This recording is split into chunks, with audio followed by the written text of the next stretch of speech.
Welcome to Hail Varsity Radio, the voice of Husker Nation. Insight, opinion, expertise, with the biggest and best names talking Nebraska across the state. Join the show on Twitter at Hail Varsity and at Schmidt_radio. Call in at 402-466-ESPN or 1-800-825-5865. Here's Chris Schmidt.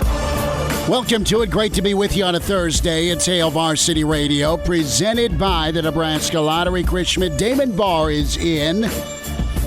And hope you're all right. Plenty to get into. Schedules with the NFL. What do you think of the win total for Kansas City? Are you over or under 12 in this 17-game slate? So we'll get into that for the Chiefs. Thoughts on Nebraska football and sports betting momentarily. Not so fast. Nebraska, the good life, yes. Not for everyone, for sure. And not a bet available to you as we know it. We'll get into that. Great to be with you. You can join us. Dial up 466-3776,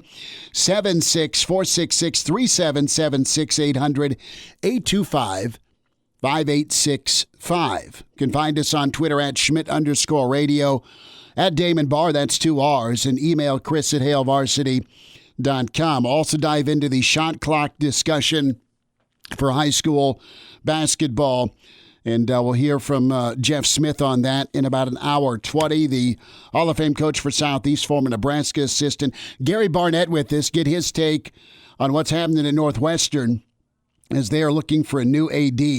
We'll talk to Coach Barnett as well about some of the gambling aspects that are there. So many different states have sports wagering capacity. Parker Gabriel's with us in about 20 minutes, some Nebraska football thoughts, and we are loaded up. And yes, Burke's Best Bets, Daddy Burke from VSiN Sports Network, with us towards the end of the show to go down some of his thoughts on over-under win totals and some of the scheduling. So I want to start off with sports wagering. And just a little backstory for me is, I liked to bet and wasn't great at it in college. We had a guy down the hall, or we knew somebody that would keep book, and never got into trouble where I had to sell the family trumpet or just sell auto. I didn't have to. I was never, so far over my head that I had to sell possessions, work a 14th job to make ends meet. It was usually $50 here or there, and I picked the wrong time to think Miami was a good football program in the 1996 season. Okay, so I just like what stopped it. What stopped my gambling, and it was never out of control. It was a game or two, or maybe a 3-team parlay. Was my wife, girlfriend at the time, was like, "Where are we going to dinner tonight?" I'm like, "Well, sweetie, Miami got punched in the face last weekend. They lost to East Carolina. We can't go to dinner." What? I have to pay for dinner? Well, yeah, if you want to go somewhere. Otherwise, we can fire up some ramen and watch basketball. Needless to say, she threw a fit. Just leave it at that. So I haven't bet. I think the last game I bet was Nebraska BYU, and that was the infamous Hail Mary game. So I was all good to go. Nebraska was going to win. BYU was going to cover.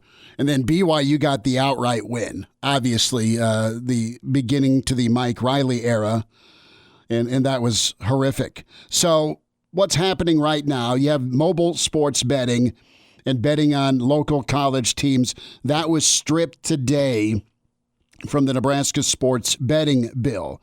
And you've got some heated debate on this. You had name calling and finger pointing, and senators.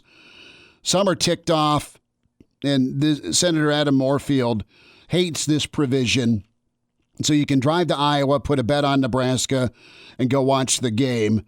Or you can place a bet on your phone at the game, but you can't bet on Nebraska in Nebraska. It's illogical. I don't care if 13 states are doing it. What we have in this amendment is illogical, nonsensical, and it's what 13 states already allow. It makes no sense at all. Here's my question. And the reason that there's not going to be, at least the amendment was put forth, is added pressure on student athletes. They don't want you to be able to bet, and you won't be able to bet on Nebraska when Nebraska's playing at home. Or you're not able to bet against Nebraska while they're playing at home. So the whole point of this is, from expanded gambling, games of chance, and yes, the sports book, is to bring in extra revenue. You've gone down that road. You voted on it. You're going to have movement forward. So soon you'll be able to put money down on NFL. You'll be able to bet against Iowa. You'll be able to bet against or on Wisconsin, just not with Nebraska. And does that rub you wrong as a Nebraska fan? And listen, a lot of my buddies and the parents that we run with, they wager, and they're good at it. And they're not the type to just tell you about the wins, but they'll also spend some time on, oh man, I missed that game. But they don't. I mean, it's a legit side hustle for them. And I mean, I'm air quoting legit, but soon it'll be okay where you can just jump on your phone versus driving to the bridge before you cross into Iowa and getting on your phone that way. So I saw a tweet here, and this was from Tyson, and this tweet pretty much nails it. When we, the people of Nebraska, voted to expanded gambling in our state, we knew that would include sports betting and betting on Nebraska. We voted for it. The legislature has failed to enact the will of the people. Is there going to be a court challenge coming? I hope so. This is stupid. This is just stupid. What you do have in Iowa earlier adopted sports betting. We did, I don't know how many shows pre-COVID from the casinos there, and we had a great time. We were there for Monday Night Footballs, and it was just packed. Now, I know there's a downside where the old scene in Casino, where Joe Pesci's character threatens to kill a guy because he sent him and loaned him some money, and he gambled the money away at the blackjack table, and he couldn't turn the heat on for his family. You don't want to ever have that situation where there are social ills where junior's college fund's been pissed away because you're trying to double or nothing on the Detroit Thanksgiving game. Do so in moderation, do so responsibly, and it's recreation. It's fun. It's something that's gone on. And, you know, the point of this is you're going to have a hard time betting legally in Nebraska on Nebraska. And you as a Nebraska fan, are you all right with that? Maybe it doesn't bother you because you don't bet. But, Damon, jump in here. I mean, we know guys your age, my age. I mean, that's what they do. They want a little heat. They want a little juice on the game. And do you think it's idiotic or not to not be able to bet on Nebraska football in Nebraska? I think it is if you're going to have it. I understand that you don't want someone getting a hold of a college player and saying, hey, don't lose the game, but let's just shave a little bit. I mean, that could happen, right? It has happened. We've talked to Michael Franzese a number of times on this show where you invite an athlete to a club and he drops an envelope with $10,000 on the table. Don't lose the game. You just don't got to win and cover the number. If you're going to go forward and have gambling and sports betting, and you're going to take that money anyway, hopefully to relieve property tax, you should be able to bet on Nebraska. I think it's just, all right, you can do all of it, but the one team 1.9 million people in this state are most interested in. And you're going to be forced to either channel to your buddy that tends bar down the road where it's not legal, or you're going to continue to bet games over in Iowa, and Iowa will get their 10%. I feel like they're just willingly losing revenue with this. Like, people will vote on Nebraska, and maybe that's their idea. They don't want to have everybody in the whole state voting on Nebraska and then everybody in the whole state, losing money. But it's more revenue if people can bet on Nebraska, and they're going to want to, and they're going to find other ways to do it. I wonder just what if you could put an amount on what losses would be. You're going to have 12 regular season games, and you're going to have games where Nebraska is at home that if you want to bet it, you could drive from Omaha over to Council Bluffs on your phone, hammer it, and then still get in time for your tailgate and then kickoff. I mean, it's going to happen. You might as well let it happen here. But if you need, in reference to the votes, this provision had to happen in order to move forward, or you don't get the ability to do app gambling or sports betting at all. So it's interesting. Another topic is the shot clock, as the National High School Board is like, look, we're good, move forward, let's do a shot clock. Local states have authority to do that, and now it's up to the NSAA to have a couple of different votes and put forth the option, once there's enough votes, to have a shot clock in high school sports. Is it time? Yes, it's beyond time to have a 35-second shot clock for high school sports. We'll get some thoughts from Jeff Smith, just how that will shake out. And, what's the cost going to be? Will this get passed? Will this be a reality here in 2 seasons? Or is it going to take longer, or will it be a quick turnaround time? Numbers to get in, 466-377-6800, 825-5865. Want to go to the Kansas City Chiefs. And they are still smarting from their Super Bowl loss to Tampa. But you had the unveiling of the NFL schedule last night. You had some leaks yesterday, but week 1 looks very tasty with Dallas at Tampa, Cleveland at Kansas City. Week 4, Tom Brady returns to New England for the showdown with Bill Belichick and the Patriots. New England could be undefeated based on their schedule. The Cowboys, they have 9 opponents that have had losing records last year. So Dallas, based on what happened last year, could be a playoff team this year. And some over-under numbers to look at. How does it grab you, speaking of gambling? 12. Does Kansas City get 12 wins this year? And the thought process is Kansas City is going to have a rebuild offensive line. They're still going to have all their offensive toys. But how fast of a start can Kansas City get off to? Because 5 of their first 7 teams are against playoff opponents. Their first 2 games, you host Cleveland, and then you're at Baltimore. Herbert and the Chargers roll in. You're at Philly, and then you have Buffalo. And then you take a road trip to Washington, and then you're at Tennessee. Things may lighten up, air quote, a little bit with New York and Green Bay, but then you're at Vegas, and then you're at Dallas. You host Dallas before the bye. And Kansas City's been able to put a lot of distance between themselves and everyone else. They've also won those games, but they don't get the meat of their AFC schedule, their division schedule, until post-bye, where then they have 3 straight meetings with Denver, Vegas, and the Chargers. Then Pittsburgh sneaks in, and they round out with Cincinnati and Denver. Kansas City could be, I don't want to say sluggish, but they could be, in their first 5, they could be a 3-2 football team. They could be a 2-3 football team. And you've got new faces on that offensive line, and you're theoretically upgrading. But how soon does it gel? And it's going to take a little bit of time to adapt. But with Brown there at left tackle, I mean, you should be better. But how quickly do you get better? Other question I have, too, is, who you betting on to be Denver's quarterback? Who's behind center in Donkeyland? Is it Teddy? Is it Locke? Is it Aaron Rodgers? We look at the percentage of money bet on who's going to the Super Bowl.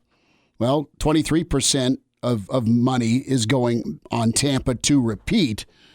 But then about 7.5% of the dollars, they're there for Denver. So I don't know if that's a sign that, yeah, Rodgers is going to end up in Denver or not. You heard the Sports Center update, at least locally, with Amon Green. And his take is either Aaron's in Green Bay or he's traded somewhere else. Amon Green does not believe, doesn't see Aaron Rodgers retiring. So plenty to get to on a Thursday. Gary Barnett's coming up. We'll spend some time talking Husker football with Parker Gabriel. We'll get a look-see at the Nebraska basketball schedule as the conference slate has been released, which is good stuff, and some more NFL ins and outs here with some win totals and the over-under. Coming up this hour and next hour, still a chance for you to qualify for the ESPN Memorial Day kickoff. When you hear the cue to call, be caller 9. We'll have Damon play that here at some point before 5 and, of course, before 6. But what's up for grabs here as we'll do the drawing on May 21st, the grill from Capitol Patio and the Flame Shop. It's a Weber Spirit E210 gas grill. It's Capitol Patio Rub with that. Also a brush, a $100 gift card to Campbell's Nursery and Garden Center, and a $100 gift card to Leon's Gourmet Grocers. Some meat for that grill. So listen for that cue to call. More thoughts on gambling on Nebraska and who made some headway this spring. Parker Gabriel next to Hail Varsity, presented by the Nebraska Lottery. And we're back. Fellas, think we could listen to the radio on Hail Varsity Radio, presented by the Nebraska Lottery. Yes! That's awesome! Coming up here, Gary Barnett with us. Talk some college football with the coach. We say hi to Parker Gabriel, Lincoln Journal-Star at Husker Extra PG is where you find him on Twitter. Parker, what's up? How are you? I'm doing well. How you doing, Schmidt? I'm good, man. I'm just a little perplexed here with this amendment here to gambling with not being able to bet on Nebraska football games, and that's okay. I mean, I don't bet anymore. I laid the story out about how in college I picked the wrong year to back the Miami Hurricanes, and there were some Friday night date nights where Mama had to buy. So my wagering's been put on the shelf, right? But yeah, that's the fastest route to becoming a non-gambling man. It is. You bet on the Canes when they were losing to East Carolina, and yeah, it'll get you every time. It will. But do you have a take and a thought here? I guess I'm not surprised, but people are going to bet on the Big Red one way or the other, whether you drive across the river still to do it or you call your boy who knows a guy, right? I don't know. What's your reaction to it? Yeah, I think that's right. I mean, people are going to find a way somehow. That's not always a legitimate justification for everything, that people are going to find a way to do it anyways. But, I don't, to be perfectly honest with you, my knowledge of the different sets of laws and exceptions and limitations on this stuff is not real sharp. My impression is, I think I've read this, so don't take this as gospel, sure. But I'm relatively confident that I've seen some exemptions cut in other states. There's been 13 different states that ban it. Yeah. Like a city or a county or something where, maybe you can't make prop bets during games in Lincoln while Nebraska's playing. There are some things like that at the amateur level where, like, I don't know the full arguments on both sides, but I do believe that that's part of some of the legislation in other states. So I'm not shocked to hear that there's some sort of limitation on, Nebraska, betting on Nebraska athletics being proposed. There's always the line between wanting to provide the service to the fullest extent you can, and then, that there becomes an integrity conversation at some point too. I'm not up enough on gambling to know where that line falls, but I know that some other places have set the line at being, prop bets, in-game betting, and in some cases not betting at all on a school that's right in your backyard.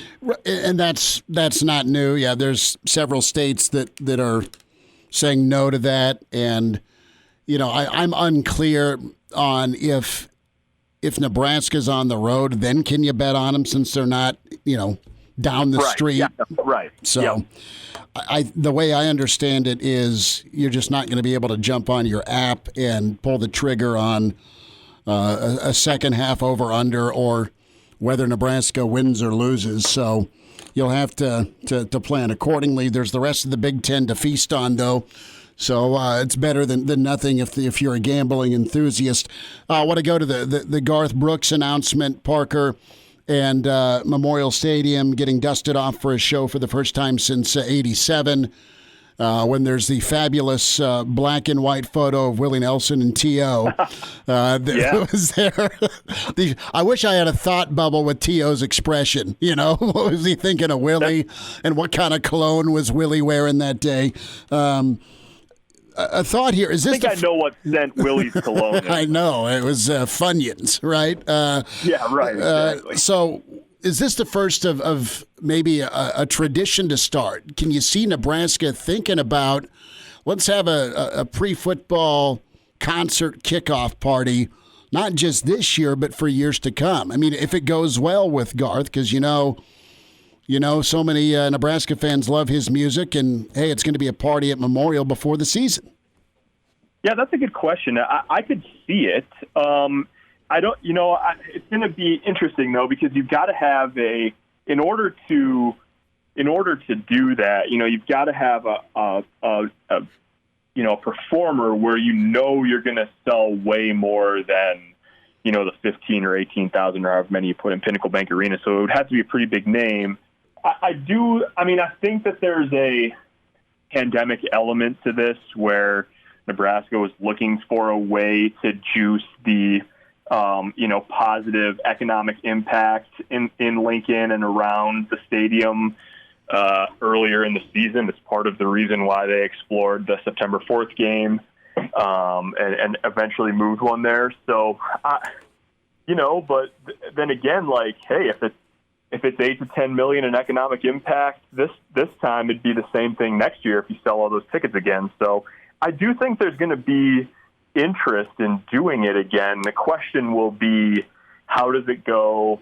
How does the thing that you mentioned about 87, one of our longtime sports writers, Kenny Hamilton, tells the story that after Farm Aid in 87, Tom Osborne was supposedly, the legend is that he was out on the field for a week after the concert looking for cigarette butts and cigarette burns on the turf, So I think the field turf is pretty resilient, but football is going to want to make sure that it's not overly disruptive to their operation in the middle of camp. And if you check all those boxes this year during the, it's sort of like an extra nod to the downtown businesses and the folks in the area, hopefully coming out the backside of this pandemic, then maybe it's something that they'll be interested in going forward to. You want to see some footage of cigarette burns on said AstroTurf? Pull up the '88 Nebraska-Oklahoma game, and it's a monsoon in Norman, and it was Switzer's last game, and Nebraska wins it, but Switzer and Oklahoma were knocking on the door at the end of the game to pull some Sooner magic, and Barry's on the sideline having a heater. He's having a heater on the sideline. That was just another fourth quarter back in those days. Oh, right. He's having a heater, and he's putting the heater out at the end of the game. So his last ode to Owen Field was using it as an ashtray before he resigned. Nice. So what's your lasting impression here of the wide receiver room, the fact that all 4 2019 recruits are now gone, or the retooling that Nebraska's done to load that room up here for 2021? Yeah, it's a little bit of both, I think. To me, it's interesting because the last nails in the coffin of the 2019 receiver recruiting class obviously went in, last weekend with Demarion Houston and Jamie Nance, both leaving the program. I thought we'll see. To me, the miss rate in recruiting in 18 and 19 was probably most acutely felt last year, and to some degree in 2019 too. They knew this staff knew when they got here, they had, I think, maybe 6 scholarship receivers on the roster, and 2 of them were really good, and Stanley Morgan and J.D. Spielman. And then the other ones were McQuitty, who at that point was coming off an injury, Keon Williams, whose dad was no longer the wide receivers coach and probably wasn't going to stick around anyways. So they were really thin. And so they had to build it up. And the first round of building it up really didn't work. Wandale was a good player, but besides that, they didn't have any difference makers in the first, dozen or so receivers that they brought in here. Those guys have largely cleared out. I thought at times in 2019 and then more acutely in 2020, that's where you felt the impact of the lack of production from those classes. And now the sort of second rebuild of the Frost era at wide receiver, it's never complete, but they've got it in a spot where they like it now. And they've done it in a lot of different ways. I mean, think about in the spring game, the top 3 were Samari Toure, Oliver Martin, Omar Manning. All of those guys are transfers of sort of different ilks. Oliver Martin, a Division I transfer from Iowa, Omar Manning, a junior college transfer, and Samari Toure, a graduate transfer from an FCS program. So, transfer receivers over the last 12 months from 3 different levels of college football, plus the influx of high school kids and all that. I mean, that's really where the turnaround is going to come from. You've got really one holdover guy in that room from not just the Frost regime, but before 2020, and that's why Weaver, who's turned himself into a rotation guy. But other than that, it's been not only a rebuild, but a second stab at a rebuild for Frost and the staff. Well, and it's a trickle-down domino deal, too, with your offensive production, downfield shots, edge perimeter blocking for your run game, and just respecting the receiving core so you're not loading the box and stuffing a run game. So it's vitally important. Parker Gabriel's with us, Lincoln Journal-Star. Parker, about 90 seconds here. What's your do you have an update at all on MJ Morris, talented kid out of Atlanta? Where's Nebraska at for their 2022 quarterback search? Yeah, it's a really interesting situation. Morris is the only guy of the 4 maybe that they have still sort of like that you sort of think are top of the board type guys. Morris, Richard Torres from Texas, AJ Bianco, who's all the way out in Honolulu, and then Connor Harrell, who's in Alabama. Morris is the only one who's been to campus. Thought he might make a decision by mid-May, sounding maybe more like the end of May now. Richard Torres has an official set for the first weekend of June, so it's going to be a pretty tight call there at the end of the month. It's getting interesting. Their policy, Nebraska's policy, has always been that the guys they offer at quarterback, they'll take a commitment from at any time. So to me, the big question now is if MJ Morris makes a decision before that first official visit weekend in June, if he does and he picks Nebraska, hey, he's in the door. If he doesn't, or if he picks somewhere else, that cracks the door open for Richard Torres pretty wide coming up to Lincoln the first weekend of June. Real quick, do you have a lean or a feel? What are the tea leaves telling you with Morris? Yeah, I really don't. It's going to be close. I mean, NC State's done a nice job recruiting him. And then Georgia Tech, I think, is a big player. It's right, it's in Atlanta, hometown team. Had a chance to get familiar with them. But, man, he really raved to me about his time here in Lincoln and what he could do or thought he could do in that offense. And so it's going to be close. I really don't have a good feel on which way he may or may not be leaning. Parker Gabriel. Parker, thanks for the time. Great to chat with you. Appreciate you jumping in. Yep, have a good one. You too. Parker Gabriel with us, Lincoln Journal-Star.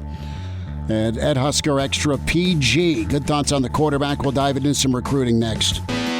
Chime in 402-466-ESPN or email the show, Chris@HailVarsity.com. Just try me. Back to Hail Varsity Radio. Good stuff. Going to want to check that out from Parker Gabriel. It's up on ESPN Lincoln Twitter's handle. The podcast will have it as well. Spotify, iTunes, Google Play. And, let's dive into the quarterback discussion here. And Parker, of course, caught up with M.J. Morris. Greg Smith's talked with him as well. And just a really high-level, talented quarterback that Nebraska wants to land. And you look at the kind of the big board of quarterbacks, you'd have to imagine that Morris is tops on that list. And Torres also has seen his stock rise a bit.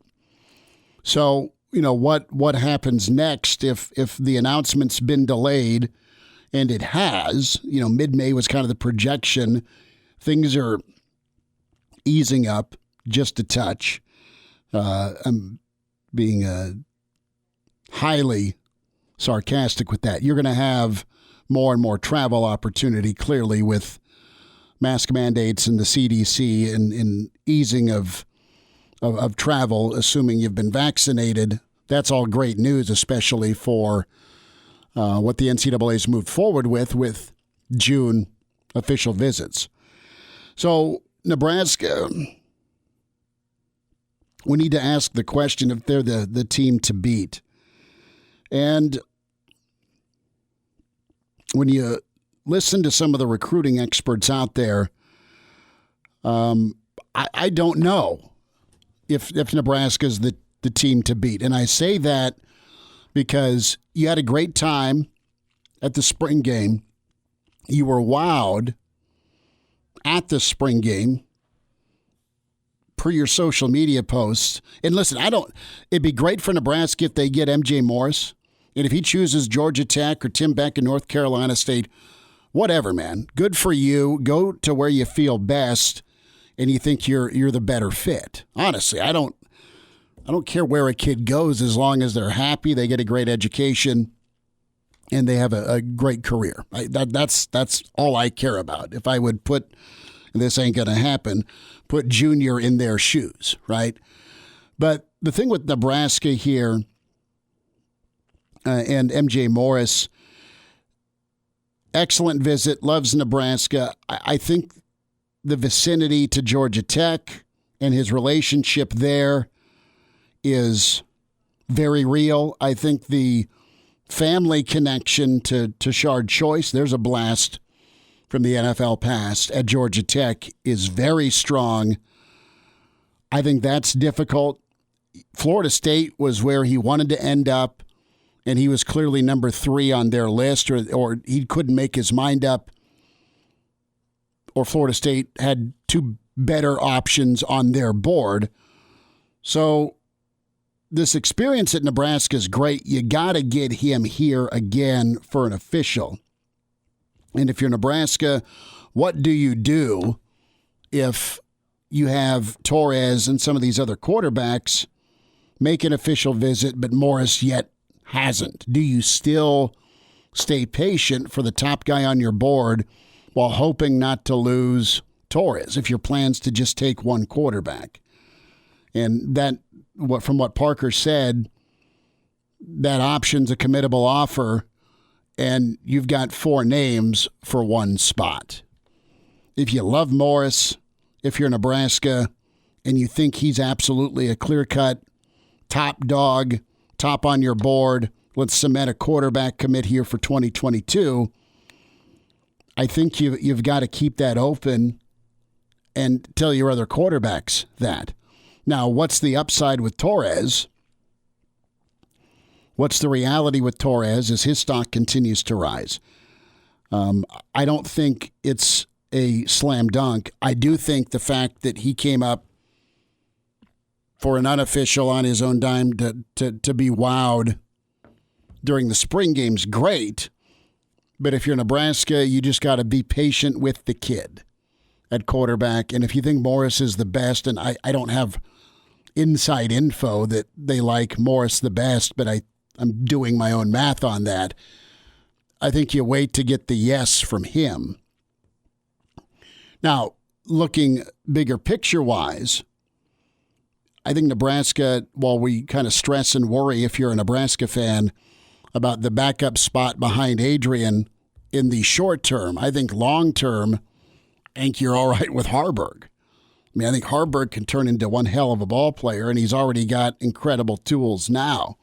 And then as you stack things, you've got Mooney, the kid out of Louisiana that looks fantastic. He's a 2023 kid. But if you can get Morris and start working and doing some development on him, that'd be outstanding. Time will tell if you can get him up here for an official in June. I thought that was kind of in ink, but I know Torres is absolutely the guy that they're planning on for sure that first part of June. It'd be great if Morris was there, but you gotta be patient with it. And I don't know, I've seen some predictions from the national folks at Rivals and 24/7 where they think Morris is right there for Nebraska. Great, but I'd be careful about Georgia Tech and then Tim Beck. Nebraska fans can freak out about Tim Beck, but he's had some pretty high-profile jobs, and his offense with the right guy pulling the trigger was pretty incredible. I mean, Nebraska was averaging a hell of a lot of points with Team Magic and that Beck offense. Numbers to get in, 466-3776, 466-3776, 800-825-5865. From a recruiting standpoint, though, that's a big domino to fall for Nebraska 2021. Can they and will they get their quarterback here in short term? The thought is it's Nebraska, Georgia Tech, and kind of in that third place is NC State. Do you take the first yes you get is is my question. Depending on the situation, right? At 2 a.m. at the bar back in the day, absolutely. If you're of clear mind and that isn't attractive to you, no, you hold out. Damon, what's been your rule of thumb? It's a sort of a first come first serve. So you're not picky sort of deal over here. You're a yes ma'am pre-finding Mrs. Damon Barr, of course, right? Yeah, pre-finding her, of course. Mm-hmm. Well, the offense needs a guy that can make it happen. You've got Morris, you've got Torres, you got Adrian, and then there's Harburg and Smothers, of course. We'll see where things shake out. But the fact that it's been delayed, typically that's okay for Nebraska. All right, we'll get you qualified here shortly for the ESPN Memorial Day kickoff. The grill from Capitol Patio, the gift card to Campbell's, the gift card to Leon's. When you hear the sounder. Gary Barnett's 15 minutes away. We'll talk shot clock and high school sports with Coach Jeff Smith. Burke's Best Bets on the way. It's Hail Varsity presented by the Nebraska Lottery. And now, back to Hail Varsity Radio. One final time this hour, it's Hail Varsity presented by the Nebraska Lottery. So Ohio State is banning a massage therapist for inappropriate behavior targeting the football team. You have an independent massage therapist been barred from the Ohio State campus and from having any interaction with Ohio State athletics members after an independent investigation found she'd engaged in inappropriate and exploitive behavior, targeting members of the Buckeye football team. This is a little bit more, dare I say, risque than Tattoo-gate.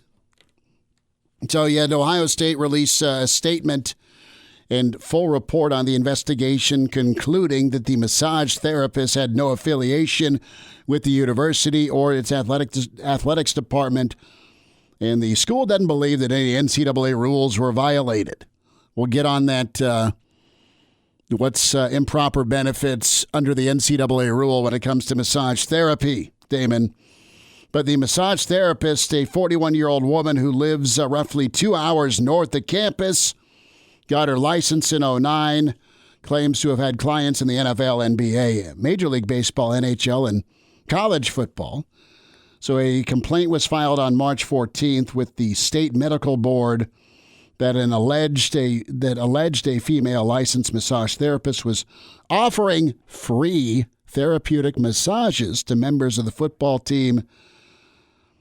She had been using the massages as a means to initiate sexual interactions with some of the football student athletes and then demanded payment, according to the investigative report.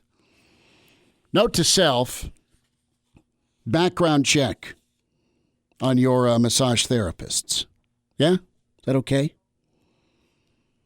So good for Ohio State getting out in front of this. Good on Ohio State for not letting this thing, well, we'll just leave it there. Let's take your phone call now. Caller 9-466-3776, 466-3776, 800-825-5865. Caller 9 now qualifies for the ESPN Memorial Day kickoff. Your chance at the grill from Weber. Your friends at Capitol Patio and the Flame Shop with the hookup there for the grill. Campbell's Nursery and Garden Center. Get that backyard spruced up. $100 gift card from Campbell's. And meat for your grill. $100 gift card to Leon's Gourmet Grocer. If you're caller 9 right now, you qualify. A week from tomorrow, we'll get that drawing handled for you. The 21st of May, we will find a winner for the grill, the gift card to Campbell's, the gift card to Leon's. But got to get in. Caller 9 right now, 466-3776, 466-3776, 800-825-5865. Also, can log on, qualify, ESPNLincoln.com is one way to qualify as well. But caller 9, Damon will take that ninth caller. We'll throw it in the box. And we'll do the drawing here on May 21st. On the way next hour, we'll check in with Jeff Smith, Hall of Fame basketball coach. How soon and when does Nebraska move to a shot clock for high school basketball now that the National High School Governing Board says, all right, states, it's up to you. Gary Barnett is next. His take on a myriad of college football things. Danny Burke, Burke's Best Bets on the NFL, Hour 2 on the way with Hail Varsity. Welcome to Hail Varsity Radio, the voice of Husker Nation. Insight, opinion, expertise, with the biggest and best names talking Nebraska across the state. Join the show on Twitter at Hail Varsity and at Schmidt_radio. Call in at 402-466-ESPN or 1-800-825-5865. Here's Chris Schmidt. Back to you, Tower 2. It's Hail Varsity Radio, presented by the Nebraska Lottery. Chris Schmidt, Damon Barr. Find us on Twitter at Schmidt_radio. At Damon Barr, that's 2 R's. We welcome in the coach, Hall of Famer with Colorado and Northwestern, Gary Barnett with us. Coach, how's your Thursday? Thanks for the time. There's a lot going on today, Chris. I can tell you that, and I'm right in the middle of it, but it's going okay. So what's all going on, man? What's keeping you busy? Is it golf? Are you burning your mask? I mean, what's happening? Well, so I decided I'm going to sell my car, right? So I go down to a couple of dealers, get my offer. I accept one, so I'm turning it in today. So I'm hurrying up, trying to get to the dealership because the foursome in front of me was late. Oh, no. So rock hits my car window the way down to sell my car and put the crack all the way across it. So now I got to get a hold of, I was about to call my insurance guy and say, drop this coverage now, I've just sold the car. Well, now I got to say, not so fast. I need a coverage on a windshield and have it replaced. So I'm doing that all and trying to work around our phone call here, but we're getting it done, and it's going to be fine. But that's my life right now, one thing after another. So let me ask, what vehicle are you selling right now? Well, I'm telling you, I have a car that if anybody in Phoenix that's Nebraska guy wants to buy this car, it's a 2016 Mustang Black GT, all black accent with red and black interior, red stitching, new tires, new battery, 15,000 miles on it, 465 horsepower, paddle shifts, and it can honk. So it's going to be at Mark Kia dealership. So convertible? Yeah, convertible. And you got you got that Husker red on the interior. Absolutely, red stitching, and it's got a ceramic coating on it. I'm looking at it right now, and my heart is breaking. But just decided it was the right thing to do. So who whacked your windshield? I don't even know. No, man. You never know. I mean, I don't know, but and it's going to have a new windshield, by the way. So, yeah, this is the way it was. Man, improvise, just. Well, good luck with the sale. Actually, better luck with the windshield replacement. Man, I mean, this is some pitch. I mean, I haven't checked with my wife yet, but we got a 3-stall garage, so. You know, my mother just got back from Phoenix. Otherwise, I'd have her go check it out. Now, hey, black wheels, 19-inch wheels. Ooh. I mean, you can't get anything hotter than this thing. So. This is your automobile. I love it. Gary Barnett's with us. So I want to shift to recruiting real quick. And, Coach, what was your policy when it came to evaluating quarterbacks? How many times at a minimum would you want to see a kid, and did you ever take a kid without seeing him throw? No, I would never take a kid without seeing him. Now, in person, no, I did take a couple kids without seeing them in person because back then we didn't have access to many camps and that sort of things as they have now. But I saw it all on tape. But I always wanted to see, the most important thing for me was not a highlight film, but an entire game film, because I want to see how he responds to different scenarios, ups and downs, tight windows, whether he throws a pick, how's he come back from it. And the stat that was really important to me was touchdowns to interceptions. And guys who made good decisions and threw fewer interceptions probably was more disciplined and probably made more good decisions than everything else. But I definitely wanted to see a full regular game tape. I'd rather see that really than a highlight tape. Were there instances where you had your board? You have a guy you like best based on film, but maybe you didn't get a chance to see him in person versus somebody you saw in person that was second on your board. Did you? And I hate the word settle, but did you ever go with a kid you saw in person and film versus just the film, or how did you navigate that situation if it happened? Well, we had a couple of factors that would figure in there. It wasn't just seeing him in person or not seeing him in person, and that was one of the criteria, but that was not as big as some others. The other was recruitability. The other was fit. The other thing in some cases was in-state versus out-of-state. That was a big deal to me. If I had two kids that were exactly the same and one of them was in-state, I might choose to go with him. The issue with in-state players is always you have more information about in-state players than you do out-of-state players. So you don't know all the information on out-of-state players like you do know a lot. You do have a lot of information on in-state players. So that one you had to weigh a little bit and figure out just what was the right thing to do. But it was a bunch of factors, and they all played in there. And you sort of went down the list, and if they were tied, then maybe you used a kid that you saw in person. But it can also have to do with grades, can have to do with, how he deported himself in the school. So it could come down to any of those things. Gary Barnett's with us, Hail Varsity Radio, and we too can get you contact with Coach Gary Barnett if you want a 2016 black convertible Mustang with Husker red on the interior. Oh, yeah. And Husker highlights, everything's black, but it's got a few red dots and a few little things like the 5.0. It's got a red dot on the 5 point. It's got a red point. So it's pretty cool. There's no 6236 bumper sticker on that thing? I removed it, so it won't be on there. But I can get you another one. No, I'm good. I'm good.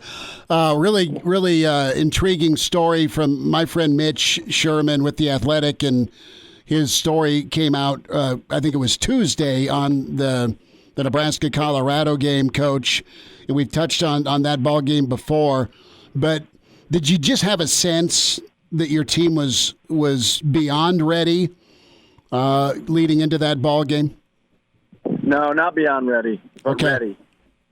And George Darlington made a point in that article that they had really, probably upon his decision, changed and went with another big guy up front rather than a linebacker, and in the end that cost them. And he's exactly right, because they did not have the flow in that defense at the second level that they normally did, and that's why the holes were as big as they were. George was on with us, I think it was, he was on with us Tuesday, and he said that we were worried about the size of the Colorado offensive line, and they made that switch.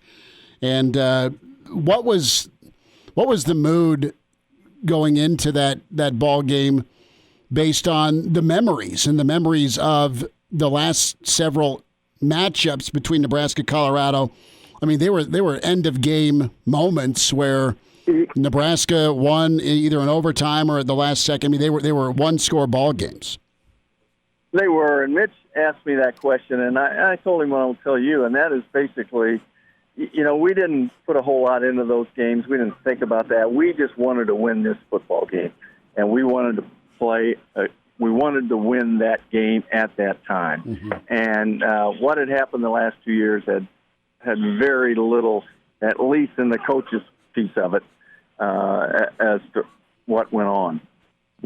Gary Barnett's with us, Hail Varsity Radio. Coach, how did you navigate the moment at your banquet? And I ask you to read Mitch's story, a great piece in The Athletic on the Nebraska-Colorado game. Really tough one for Nebraska fans, obviously, but if the effects are still felt, today's the question mark. But you had to tell your team, you got a phone call, in the middle of your team banquet about where you were going to go, whether you're playing for the national title or you're headed off to the Fiesta Bowl, or how things were going to shake out BCS-wise. And, man, that had to be a hard situation for you as far as the emotion, because, you want to play for titles, and you got the info and had to break the news that you weren't going to get the shot. Well, like I said in that article, Chris, I was a systems guy, and that's how we had all decided to go into it. That's the decisions. There was a vote, who got to play in it, who didn't, and at that time there was nothing that said you had to be a conference champion, and so we knew going in that could happen. We knew we'd lost the game in the first game against Fresno. We knew we'd hung ourselves out a little bit there, and we were just relying on people, overlooking that loss, which you can't do. Mm-hmm. All I could do was say, this is it. We all agree to this thing, and that's the way it is, and off we go. And I didn't try to make an issue of it. The whole place went quiet when I said we're going to play in the Fiesta Bowl versus Oregon, and that Nebraska was going to play in the national championship game. So, we just tried to go on from there. Gary Barnett's with us, Hail Varsity Radio. Coach, a thought on concerts and football stadiums. Nebraska is going to have Garth Brooks to kick things off in the middle of August. First concert since '87 Farm Aid in Lincoln. And there's a classic picture of Willie Nelson and Tom Osborne. Tom's facial expression was pretty good in that black and white photo, so I'm not sure what type of cologne Willie was wearing that day, but it's funny. Well, did you have a stance one way or the other? Because I know Folsom's had a lot of shows. Did it make you nervous at all, or did you care? Well, the only reason it made it, we didn't have but one show when I was there, but the biggest problem was that it was a grass field. And so what happens to a grass field after a concert is a mess. Mm-hmm. If you've got an artificial surface like you guys have, it's not an issue. And it's not an issue to the coach. You only use that place 6 times a year or 7 times a year, maybe 8 with the spring game. But it needs to be used as a public facility and take advantage of the fact that you have it. So I think the grass was the only issue we had, is we always had some damage to the grass. All right, real quick before we let you go sell your Mustang, and this sounds like a beaut. Northwestern, where do they go now for their athletic director spot? Because the AD that was there ended up resigning, and he's part of a lawsuit. And what's the best direction now for Northwestern? I know they have an interim part of their academic faculty kind of minding shop right now. Well, I just hope Northwestern will just go do what they need to do, not what they should do, not what everybody else is telling them they should do. They need to do and be Northwestern. Go be who they are, do what they do, and they make the decision. Don't let some columnist make the decision for you, or somebody telling you who you should hire and who you shouldn't hire. I hate to see them cave to that. I don't think they will, but don't cave to public opinion. Could a guy like Fitzy pull off both, or is that too difficult in today's day and age? No, he couldn't do that. I mean, no, it's too difficult. You don't want to do that anyway. Okay. So. Okay. Well, was it something he'd take and retire from coaching, or is he not ready to do that yet, do you think? No, I don't think he did. That's a thankless job. Nobody wants that job. So. Gary Barnett. Coach, how'd you shoot today? Last thought. You know what? I doubled 18. So I shot 83. So, but it was okay. Okay. Well, good luck on the car sale. Better luck on the windshield. And shoot me a pic of the Mustang if you could. Yeah, I will. I'll show you. I'll send you a pic. I'll take it right now. Okay. So, okay. Coach, take care. Chris. Appreciate you. Thank you. Bye-bye. Bye. There he is, Gary Barnett, trying to sell a car, trying to fix a windshield. And I love this stuff on the quarterback recruiting was really good. So if you just caught part of Gary Barnett, check the entire interview out at ESPNLincoln.com. The on-demand section, of course, ESPN Lincoln Twitter will have the full interview posted up there as well. And we'll get into the shot clock discussion. Is it time in Nebraska for a high school basketball shot clock? The opportunities there for 2022-2023 if the initial round of voting. It's up to the NSAA, and then some board members have to vote on it. But we'll get Jeff Smith's take on things. A long-time excellent high school coach, Hall of Famer at Southeast, former assistant at Nebraska under Danny Nee. So I think Mustangs are sweet. I think what Coach Barnett's, he just sent me the picture now. And, I don't see the crack in the windshield. This must be a stock photo, but it's convertible, black on black. And we politely declined the 6236 bumper sticker. Just saying. All right. Good stuff from Coach Barnett. Jeff Smith on the way. Danny Burke, the over-unders on some NFL win totals for teams. Hail Varsity continues, presented by the Nebraska Lottery. And now, back to Hail Varsity Radio. Big thanks to Gary Barnett and talking some college ball with us. And Damon, are you posting that Mustang picture? Yeah, I'll get that on there. So Gary Barnett's 2016 Mustang GT. He wasn't messing around when he said black on black with Husker red. He's making a run, and that's his luck to get a big-time chip in the windshield after he tries to cancel insurance. Wow. We welcome in Hall of Fame coach longtime head coach for Lincoln Southeast and assistant with Danny D in Nebraska basketball. Jeff Smith with us to talk some hoops. Coach, how we doing? Fantastic. How you doing, Schmitty? I'm good, man. We just talked to Coach Barney, and he doubled the 18th today. Did you get any golf in? You know, I went to the range early this morning, and then I'm painting my house. Believe it or not, that was on the retirement list. So getting that done. Well, you know what type of handyman I am, and that's why there was no phone call. So I'm glad you're getting the old painting done. Coach, what do you think here about the opportunity for a shot clock? You have the National High School Governing Board is given states and the different state NSAA type organizations, state associations, the ability to adopt or pass on a shot clock here. I know that it's not just a simple yes or no. There's a legislative process that's got to be requested by a member school. Then there's 2 rounds of district voting. Kind of lay out, if you can, a timeline, B, result. Do you think this is something boys and girls basketball wants and is ready for?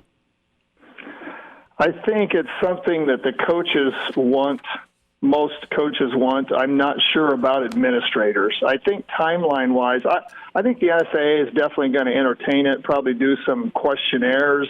Mm-hmm. The board will be involved heavily, the NSAA board. They'll question coaches, ADs. I think I would really like to see them do maybe an experimental year where if they're doing the Metro tournament in Ralston Arena and the equipment's already there, they're out at the Heartland tournament out in Grand Island, the equipment's already there, that they go ahead and give that a shot and kind of have somebody from NSAA to evaluate. I think it could be a good thing, but you think about you put your administrator's hat on. And you start thinking, all right, is this going to be varsity only, or is this going to be JV that plays at another gym, or freshman that plays at another gym all the time? We got to put it in multiple gyms because they're going to want to practice with it.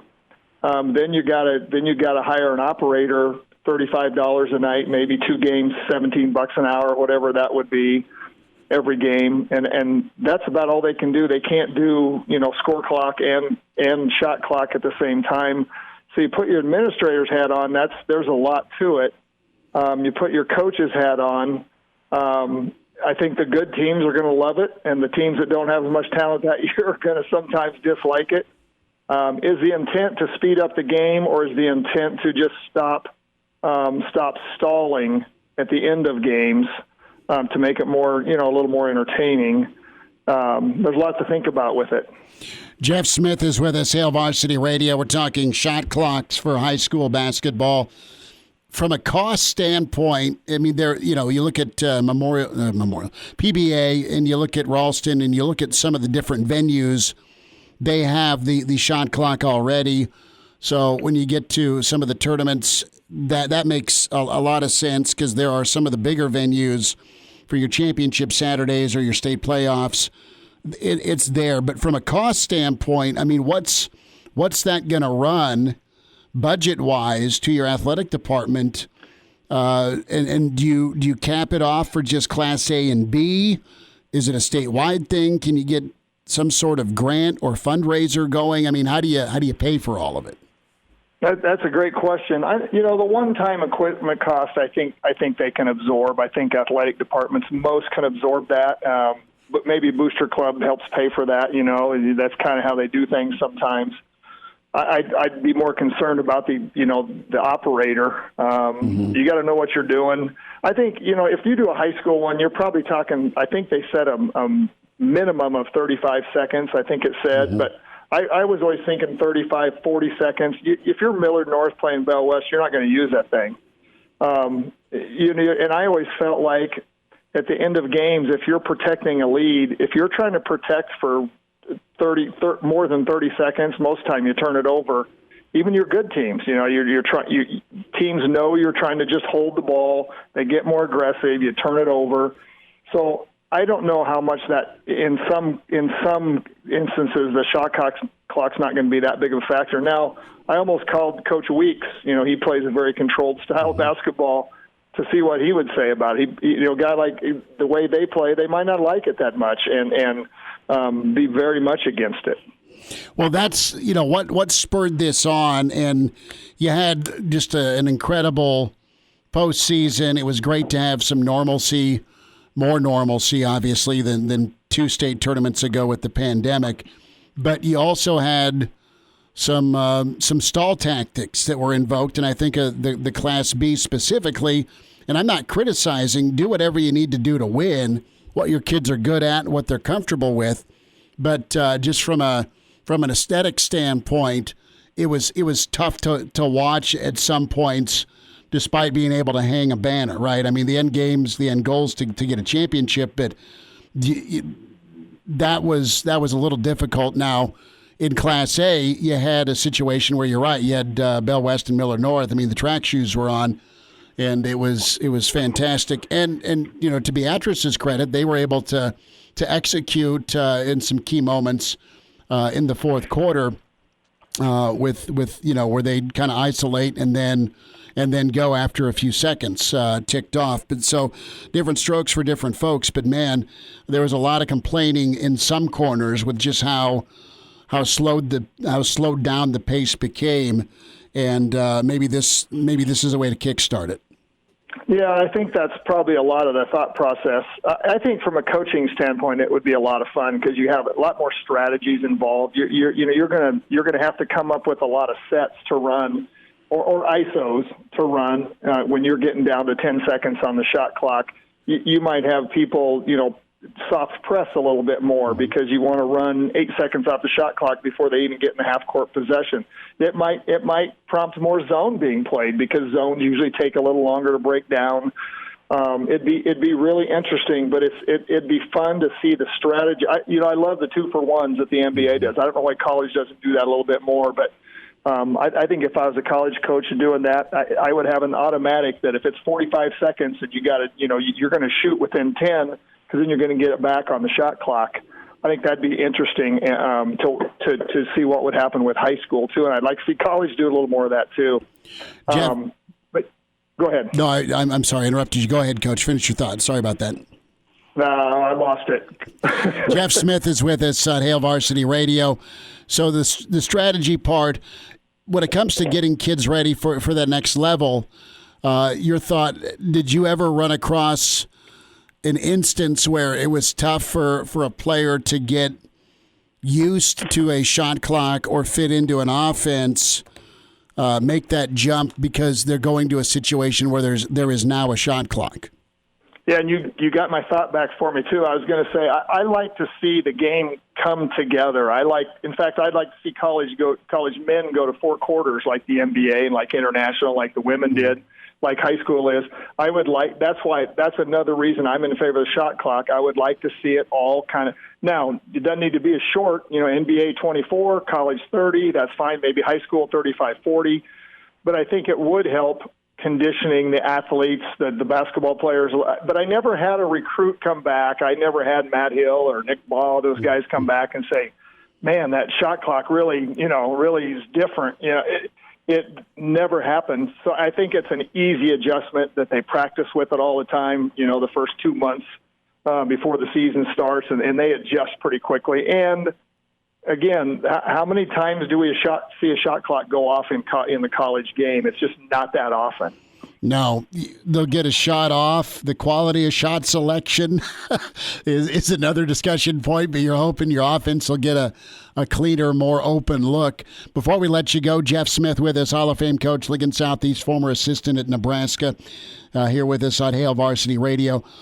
What's the expectation meter like for you as you watch this roster come together for Nebraska basketball? Of course, the Big Ten releasing the conference schedule today, and Nebraska has some challenges but also has some opportunity here. The excitement's kind of building up here, Coach, for year 3 for the mayor. Yeah, it is Kool-Aid season, but I'm drinking a little bit of it because you look at that roster and you got more length. You got length and athletic ability, I think. You got a lot of pieces there. I hope they can keep them all happy. But over the long haul of the season and injuries and all that, I think They did a nice job, and we haven't seen the new guys yet, but just they retained the key guys, I think, that they needed to, and they've got a late point guard. Hopefully, he's kind of has some pure point guard skills. Really neat to see K-State on the schedule. I'd love to love it when we go back and play some of those closer Big 12 schools. It'd be nice to get Iowa State on there, but I'm excited. I'm not trying to drink too much of it. It's just like football; you can't get too excited until you see the product on the court. But they've definitely upgraded length and I think athletic ability. Hopefully shooting. It's key. Well, yeah, shooting will be nice in about a minute here, Coach. Just from a point guard standpoint, the guys on the roster, and I'm talking Banton and I'm talking McGowan's and Kobe Webster, can they continue their development? I mean, there's not a ceiling that's been hit, is there, with their ball handling? Oh, there's no doubt they can. I thought McGowan's improved quite a bit. Mm-hmm. Trey McGowan's improved quite a bit at point guard during this season. And if he continues to play that, there's no doubt he can improve a great deal. You see some of those athletes from college go in the NBA and actually turn themselves into, good shooters 2 or 3 years down the road. These guys can definitely improve a lot, and especially the guys that hadn't played in the Big Ten. You get in the Big Ten for a year, you go to work in the gym knowing what you're going to see, the kind of defense you're going to see. Maybe you got to get your shot off a whole second quicker from the catch. Maybe you've got to learn to be shot ready. Maybe your ball handling's got to improve so you can beat people off the dribble and not get pressured so much. There's so much improvement that these guys can make in the off season, and especially the guys that have been through the war once. Let's see how motivated they are to improve. And these new guys coming in, it's going to be a little bit of a shock how good the Big Ten is. I hear you there. That'll be outstanding. Coach Jeff Smith with us on Hail Varsity. Coach, enjoy the rest of your painting, and thanks for a few minutes today. And I vote for you, too, next year for the concert if we're going to do a yearly. Boom. Yeah, let's get Bono in. I'd love that. That's Coach, right. Thanks so much. All right, Schmitty. Back in, it's Hail Varsity Radio, presented by the Nebraska Lottery. We say hi to Daddy Burke, the pride of Chicago. Burke's Best Bets every Thursday. Daddy, of course, his show Rush Hour with the VSiN Sports Network. And you find Daddy on Twitter at DaddyBurke5. Pride of Chicago, how are you? Smitty, I'm doing good. We're far away from the football season, but with the schedule release, a lot to look forward to and talk about, especially with the future season win totals and whatnot. So a lot of exciting times ahead of us, and potentially for you guys out in Nebraska with some sports betting stuff too. Yep, and we'll start there. This from the Associated Press. Of course, state senators okaying betting. You had lawmakers make a tweak with the gambling regulation bill today, and they're going to allow sports betting, but they're going to exclude the home games of in-state teams. They did so in an effort to pick up enough supportive votes. So Nebraska, not everybody, but a lot of powerful faces and voices have been anti-gambling for a lot of years in Nebraska, but casinos are here. And it's going to be fantastic with a number of sports books. Daddy, you just won't be able to bet on or against Nebraska when they're kicking off at Memorial Stadium. What kind of financial drain will that be for you? Okay, before I start cracking up at how ridiculous this is, let me get the stipulations correct. So can you bet on the other team for a Nebraska home game or neither of those teams? I don't see – it's not – finalized yet. The added, I should say, the amendment here voted on 31-4. Lawmakers must vote on the bill once more before it goes. So we're really cart before the horse. So what it was some sausage making. So one of the senators said, look, you can bet on Iowa, but you can't bet on the Huskers. So under the changed portion of the bill, that's just when they're playing in Lincoln. Yeah, that makes no sense to me, Schmidt. I mean, what's the difference between a home game and an away game if you're going to be betting on the team? I mean, it literally makes no difference to me. It's not like something is going to be altered and some player is going to be affected differently because someone put money on them at Memorial Stadium as as opposed to, I don't know, in Champaign against the Fighting Illini. This is just absolutely ridiculous, Schmitty. Yes, it's a step in the right direction. That's what you want to hear. So it's like beggars can't be choosers, I suppose.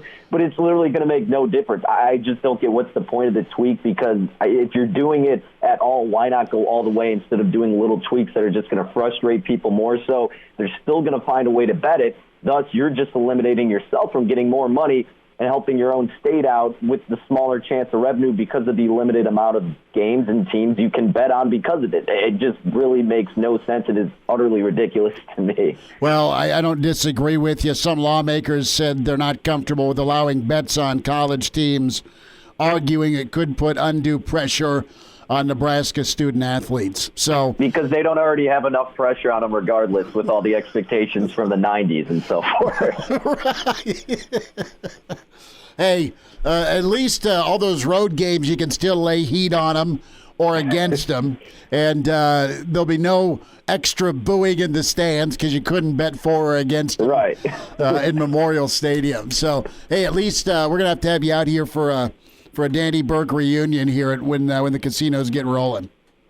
100%. I can't wait for that, Schmitty. We're gonna have to put a couple bets down on some colors and then on some of these college football teams, excluding the home games, baby. Right. Danny Burke, Pride of Chicago, Burke's Best Bets, Hail Varsity Radio. Catch Danny's show, Rush Hour, 6 to 7, over 100 affiliates, the VSiN Sports Network. So let's talk season totals and the NFL schedule out last night, Danny. Some impressions, and specifically when it came down to most teams, most bet teams to win this year's Super Bowl, it's still the Bucs in at 23%, a distant gap between Tampa and then Denver in at second. A lot of folks think the Donks are going to end up with Aaron Rodgers. We shall see, but as you've kind of gone through the schedule, the totals, what are you thinking here? What are you liking here for some futures? Yeah, so the schedule release is always awesome to look forward to, and especially one guy I always seek out to get his insight on is Warren Sharp. He does such a great job with analytics and covering the league, so be sure to check him out on Twitter because he really lays out the schedule nicely, going 1 to 5 easiest, 28 to 32 hardest, and all in between. He makes a nice graphic based on the strength of schedule and the forecasted win totals. So, for example, the number one easiest schedule he has on there is the San Francisco 49ers. Now, at Bet Rivers, where I'm always looking at the win totals, 10.5 is where they're at, and the over is a slight dog, about plus 107. I think you can even get higher at about plus 110 in some places. Personally, I can see the 49ers squeaking out 11 wins. Not too challenging, in my opinion, and you got to consider also 17 games now as opposed to 16. The one concern is, Schmitty, is, who's going to be quarterback, how successful are they going to be? However, I have enough faith in that defense and the rest of the offense to kind of carry the squad. And the fact that you're getting plus money for it, I think, is a pretty good option to look that way. So you look with splitting each division opponent probably. You could maybe beat the Seahawks twice. I'm not too high on Seattle. I think the Cardinals are going to be better than people are giving them credit for. But the games you get at home here, the Packers at home, big question mark. The Colts, how is Carson Wentz going to be? The Vikings, I think, will be solid, but again, that's a home game. You also get the Falcons at home. And those are the tougher opponents too, but they all get them at home. Now, on the road, they're going on against Tennessee on the Titans, so that's going to be kind of a toss-up game. That'll be tough. You get the Bengals on the road, Lions, Eagles, Bears, Jags, all winnable games. I like the 49ers over 10.5 for a little bit of plus money. Speaking of the Bengals, Schmitty, 6.5 is where we're seeing them. Now, I did a little bit of shopping for this one because the under 6.5 is juiced upwards to minus 140, but I found minus 115, and I played that right away because I think that's going to move. I am not sold on this Bengals team. Yes, they could surprise some people and be solid because we didn't see that much out of Joe Burrow, and they have a decent offense in terms of, with the tailback situation, wide receiver. We'll see how that offensive line pans out, but the defense is still abysmal. The winnable games I see for them are just the Jags at home, on the road against Detroit, on the road against the Jets. Everything else is either a bad situation or a couple of toss-up games. And it's a tough division in the AFC North. The big question mark in that one is what are the Steelers going to be? But I could see the Bengals losing a lot of those division games. So I think 6.5 is a tad bit too high. And because I got a better price than what you're seeing at most other places, and I think it's going to move, I actually played under 6.5. And then really quick, Schmitty, just getting into the Bears. I don't like it, man. It's a tough schedule here. 7.5. The under is juiced -130. The under would be the only play in my book. You have to go on the road against the Rams, the Browns, the Raiders, Bucks, Steelers, Seahawks. You get the 49ers, Ravens, and Cardinals at home, but those are all very tough opponents. The easy matchups, Bengals, Detroit again, and then the Giants. Who knows what the Packers are going to be? Vikings, I think, are probably the top team in the NFC North because of the unknown with Rodgers. And then the Cardinals at home is also kind of a toss-up. But look, 7-10 is probably where I see the Bears. How good is Fields going to be, and how soon is he going to jump in? Too many question marks. I don't want to lay the price right now, but I certainly would not bet over for the Bears. Danny Burke with us, Pride of Chicago, Burke's Best Bets. Danny, about 15 seconds. Have you been making a killing off the Royals? Not as much with Kansas City. I mean, they started off hot, and they've gone into a little bit of a lull here, so it's all about riding those trends. But I'm waiting until they start picking it up once again because they have been a profitable team. Well, they've been profitable if you've been going I'm betting against them angle the last night or 10 games. They've been on a monster slide. They need a live chicken and some of Joe Boo's rum right now. Danny Burke with us at Hail Varsity Radio, Burke's Best Bets. Check him out, Rush Hour, Hurrdat Media. Danny, thanks for the time today. You bet, Schmitty. Take care. Miss us? Come here, brother. Give me a hug. Bring it in for the real thing. We're on call for you. Catch the podcast at hailvarsity.com, the ESPN Lincoln app, or download them on iTunes. Saddle up, partner. Back to Hail Varsity Radio. So if you were listening earlier, we have all the info for you on how to get a 2016 Mustang convertible and finish your shopping Thursday with a swim spa from Deb the Spa Lady, Home Innovation Spas, 20th and Highway 2. Deb, what's going on? How are you? I'm doing great. I'm enjoying some sunny weather today, and our guys are so enjoying the dry days that we've had. I can tell we're coming up on some rainy days, but, we deliver rain or shine, it seems like. We're busy, and, you have people that have waited a long time to get these spas, and we've got to get them in those backyards. So come in, see us, pick your perfect one out, and then we'll work with you on getting it in the backyard. We're always there after the sale, and we can make it happen. We can make it happen quicker than anybody else out there. Deb, you guys deliver rain or shine, and the rain doesn't bother you when you're sitting in a spa from Home Innovations, right? No, it really doesn't, just so there's no lightning. Right. We do not endorse lightning, but we do not. 20th A disclaimer on that one. Right, stay away when there is lightning. 20th and Highway 2 in Lincoln. Go see Deb the Spa Lady, Home Innovation Spas, also off Industrial Road in Omaha. You can log on spasonline.com. So I got a question for you with your Chiefs. Man, what a schedule they have. Are you leaning 12 wins? Are you going over 12 wins? Or are you going under 12 wins?